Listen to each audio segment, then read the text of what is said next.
Sindaco, cosa rappresenta questo centenario? Beh, è un duplice motivo di festa, intanto per questo ponte che ci ha tenuto la possibilità di attraversarlo sino ad oggi e speriamo per altri 100 anni e più, e un po' perché il ponte anche in senso figurato rappresenta la volontà di superare gli ostacoli. In questo caso è un ponte che unisce due comunità i cui municipi sono tra loro distanti 700 metri, quindi di fatto vicine fisicamente ma anche per significato anche nelle altre attività che noi facciamo. Il secondo motivo di festa è che contemporaneamente a questo momento, che avvenne nel 1922, il 12 di novembre,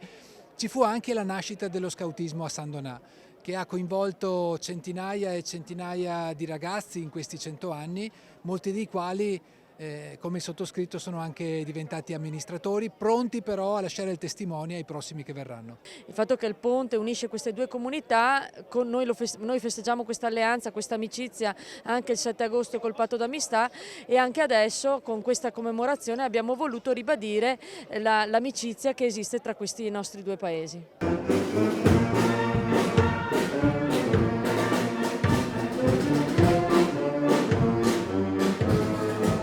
100 anni sono trascorsi, il ponte doveva sopportare la viabilità di 100 anni fa, adesso per il futuro cosa si prospetta e cosa ci dovrebbe essere?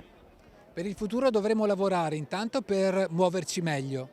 E significa che molte delle auto che attraversano il ponte oggi sono condotte da un'unica persona a bordo.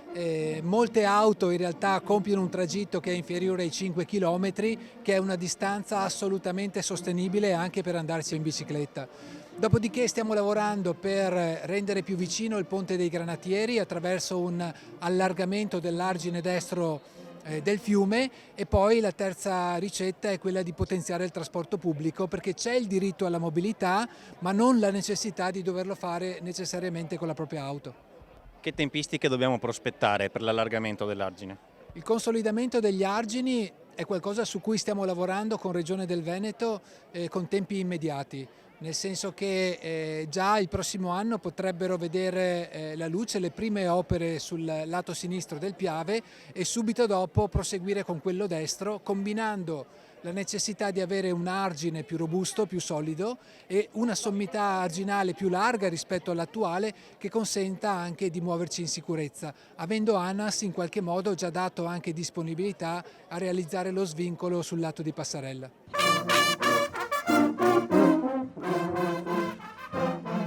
Io vorrei che il ponte diventasse un ponte adibito al traffico leggero, cioè vuol dire la mobilità lenta, biciclette, pedoni,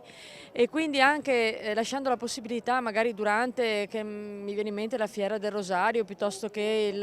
quando festeggiamo San Valentino a Musile, che ci sia anche la possibilità proprio dell'esposizione del mercato, e quindi proprio un ponte che ricorda un po' quello di Bassano, un ponte storico che va preservato e tutelato. È un ponte che, come ha ben detto prima il sindaco Ceresare, è un ponte controllato, quindi non abbiamo problemi che succeda qualcosa di grave, però è un ponte che non si presta sicuramente a questo traffico.